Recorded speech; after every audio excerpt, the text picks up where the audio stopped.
Welcome to today's deep dive.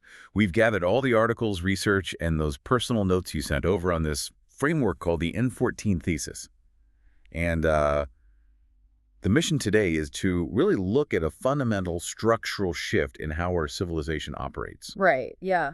It's a huge topic. It is because, usually when something breaks, like a vase or a relationship or even a server, we have this underlying comfort that with enough time or maybe an apology, we can fix it. Exactly. I mean, the foundational assumption of society has, well, it's always been recovery. Older communities had these built-in margins. Margins for error, basically. Yeah, margins for error. There was ambiguity, unrecorded conversations, and just spaces to walk back a mistake. Trust wasn't just about feeling safe. It was actually defined by the ability to reconnect after a rupture. But looking at the sources you provided, the N14 thesis suggests our modern world is terrifying, not just because things break more often, but because they no longer recover. They don't. We are losing what the author calls reconnectability. Right. And I want to make sure we don't just turn this into another session of, complaining about social media. We are talking about a deep structural shift into what the thesis calls a reaction loop. Yes. And you can really see the shift by looking at the pipeline of how we process information.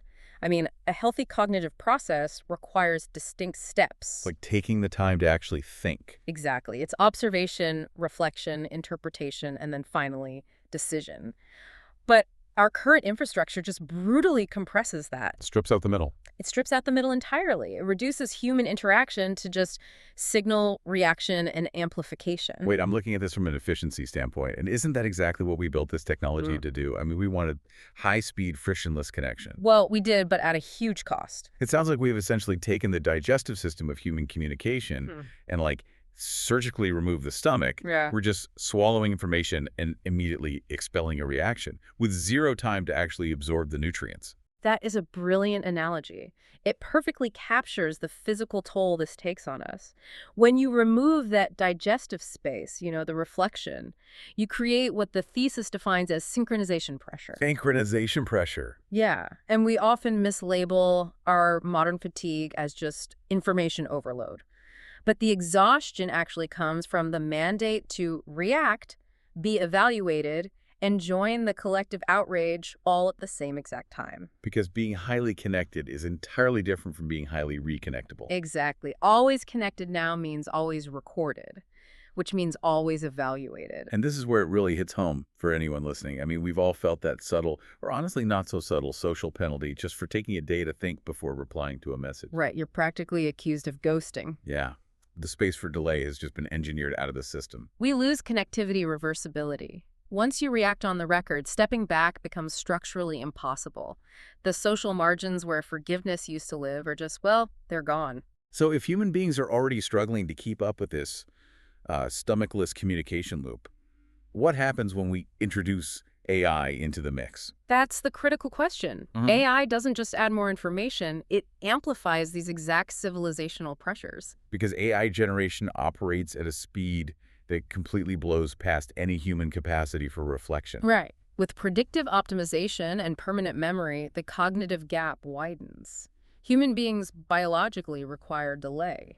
We need silence to process differences. And without those buffers, the friction of constant instant reaction creates what the source calls accumulated heat. Yes, accumulated heat. So it's like a computer processor running high-end software, but somebody ripped out the cooling fan.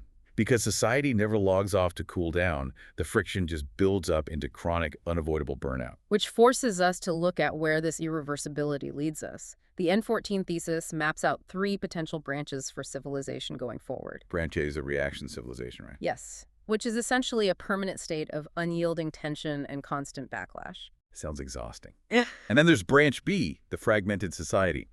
You probably already see this happening in your own group chats. I mean, people are just retreating into tiny, isolated niche communities because engaging with the broader public is way too dangerous. Too dangerous and too permanently recorded. Exactly. But the final path, branch C, requires actively building a reflective infrastructure. So not throwing away our phones, but something structural. Right.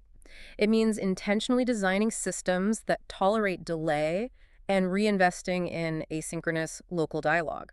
It's about creating structural care. Meaning, we have to actively build spaces where it is perfectly acceptable to let a message sit on read for a couple of days. The actual infrastructural reflection has to be put back. The future challenge might not be about creating a society that never fails or breaks. The real challenge is designing a society that actually allows people to return once they do. That is such a powerful reframing. So let's leave you with this to chew on. If true reconnectability requires a margin of error, look around at your own life. Who are the people you actually give that margin to?